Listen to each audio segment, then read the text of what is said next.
ये भी नहीं कहा कि तुम खड़े होकर तपस्या करो, नहीं कहा। ये भी नहीं कहा तुम तीर्थाटन करो, भी नहीं कहा। ये भी नहीं कहा कि तुम दान करो, नहीं कहा। बोले कि काम करो, लेके तस्मात् भारत सर्वात्मा भगवान ईश्वरो हरि श्रोतव्य कीर्तितव्यश्च स्मर्तव्य स्वेच्छता भयम। एक बात कहा, तस्मात् भारत सर्वात्मा, हे भारत, हे परीक्षित, मरने वाले व्यक्ति को इतना करना चाहिए। बोले क्या? जो भगवान क्या है, तस्मात् भारत सर्वात्मा भगवान ईश्वरो हरि, जो सर्वात्मा है, सबकी आत्मा में जो परमात्मा विराजमान है। याद रखिएगा, हमारे भीतर वाले भगवान जब निकल जाएंगे तो हम बोलना बंद कर देंगे, और आपके भीतर वाला भगवान जब निकल जाएगा तब सुनना बंद कर देंगे। याद रखना, मतलब ये हुआ कि हम बोल रहे हैं तो भगवान के भरोसे बोल रहे हैं, और आप सुन रहे हैं तो भगवान के भरोसे सुन रहे हैं। फिर भी लोग कहते हैं कि भगवान कहाँ है। अब बताओ, जब निकल जाएगा ना फिर सुनना बंद कर देंगे। ये प्रश्न बेकार है। तो बोले कि हे परीक्षित, जो सर्वात्मा है, जिसको भगवान कहते हैं, जिसको हरि कहते हैं, जिसको ईश्वर कहते हैं, तीन शब्द है, भगवान ईश्वरो हरि है। भगवान भी वही है, हरि भी वही है, ईश्वर भी वही है। तो क्या करना चाहिए? श्रोतव्य, भगवान की कथा सुनना चाहिए। मरने वाले को दूसरा काम नहीं याद रखना। पहला काम है भगवान की कथा सुनना प्रारंभ कर दो।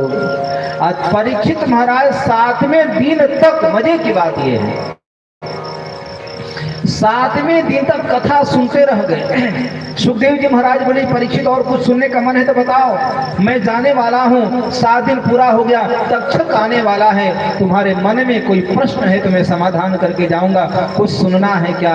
परीक्षित ने कहा कि प्रभु अब कुछ नहीं सुनना है। धन्योस्मि मुक्तोस्मि अनुग्रहितोस्मि कृतकृत्योस्मि, मैं धन्य हो गया, मैं कृतकृत हो गया।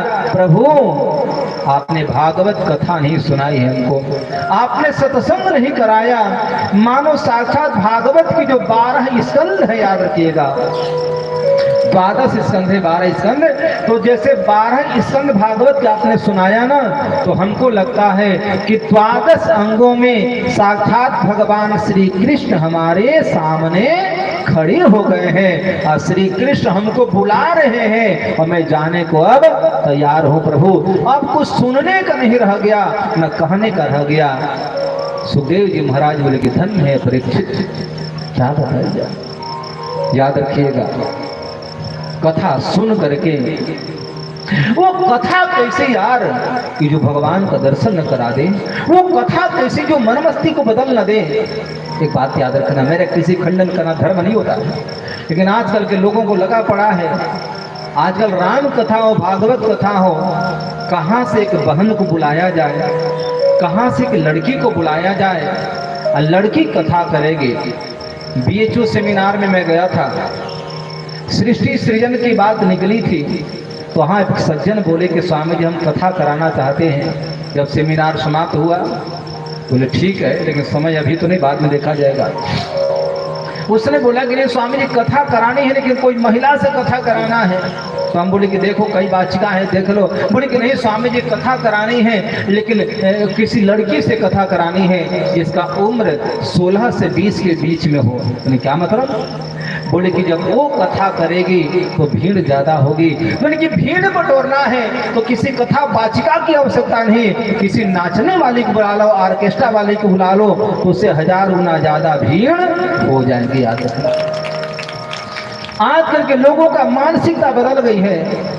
भीड़ कैसे इकट्ठा हो, किसी स्त्री को बुला लिया जाए, किसी लड़की को बुला लिया जाए, कथा सुना लिया जाए, कथा में भीड़ जरूर हो जाएगी। लेकिन बात याद रखना, जो यजमान बन करके कथा सुनते हैं और जो कथा करवाते हैं, तो यजमान को भी, सुनने वाले को भी दोष लगता है, और कथा करने वाली लड़की को भी दोष लगता है। दोनों अधोगामी नरक में जाते हैं। इसलिए कथा सुनना है, किसी पुरुष सुनो। विरक्तो वैष्णव विप्रो की जब बात आती है, विरक्त होना चाहिए, वैष्णव होना चाहिए, दृष्टांत कुशलो धीरः, वो बेचारे नाना पुराणों को जानने वाला होना चाहिए। लेकिन आज कथा का स्वरूप बदल